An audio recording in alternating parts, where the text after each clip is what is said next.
자, 폴란드 공식 방문 일정을 마친 윤석열 대통령이 우크라이나를 전격 방문해서 젤렌스키 대통령과 정상회담을 열었습니다.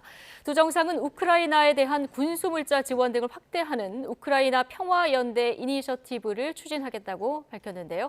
순방에 동행한 취재기자 화상으로 연결해 보겠습니다. 박소정 기자 나와 있습니까? 네, 폴란드 바르샤바입니다. 네. 자, 전격 방문부터 회담, 공동회견까지 그야말로 속전속결로 이루어졌는데요. 자, 자세한 내용 전해주시죠.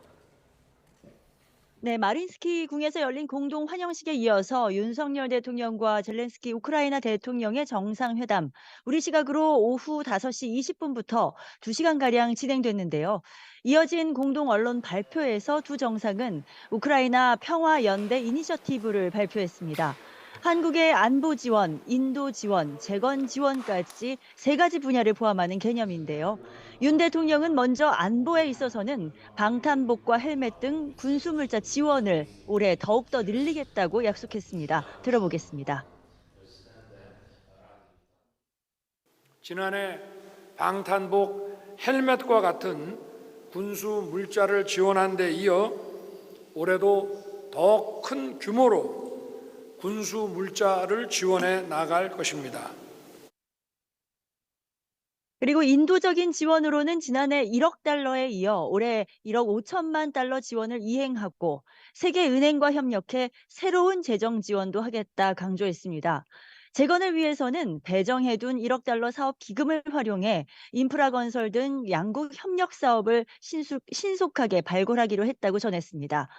우크라이나 온오프라인 교육 시스템 구축과 교육기관 재건을 위한 협력을 추진하고 윤석열 젤렌스키 장학금을 신설해 한국에서 공부하는 우크라이나 학생들을 위해 프로그램을 확대하겠다고도 언급했습니다. 이에 젤렌스키 대통령은 한국의 지원에 감사를 전하면서 추가 요청도 밝혔는데요. 들어보겠습니다. Галузі запросив Республіку Корея проявити своє лідерство у створенні в Україні реабілітаційних центрів. Звичайно, ми обговорили і економічну співпрацю. 네. 그야말로 전격적인 방문이 이루어진 건데요. 순방 일정이 갑작스럽게 변경이 된 겁니까?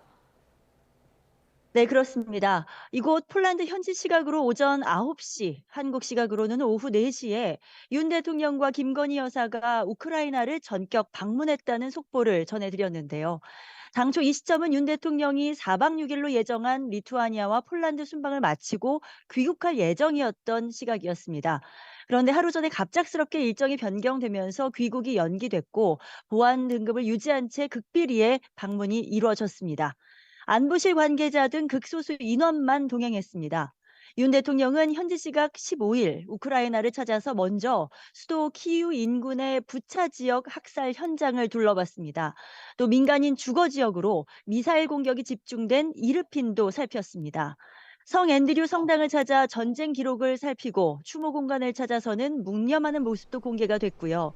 전사자 추모의 벽을 찾아 헌화도 했습니다. 이번 방문은 젤렌스키 대통령의 공식 초청으로 이루어졌는데요. 앞서 지난 5월 젤란스카 여사가 방한했을 때 초청 내용을 담은 젤렌스키 대통령 친서를 전한 데 이어 히로시마 G7 정상회의에서 성사된 한 우크라 첫 회담에서 젤렌스키 대통령이 직접 구두 초청도 한 것으로 알려졌습니다. 대통령실은 경호 안전 문제 등을 고려해 방문 여부를 고심하다 윤 대통령의 결단으로 방문 결정을 했다고 전했습니다. 지금까지 폴란드 바르샤바에서 YTN 박소정입니다.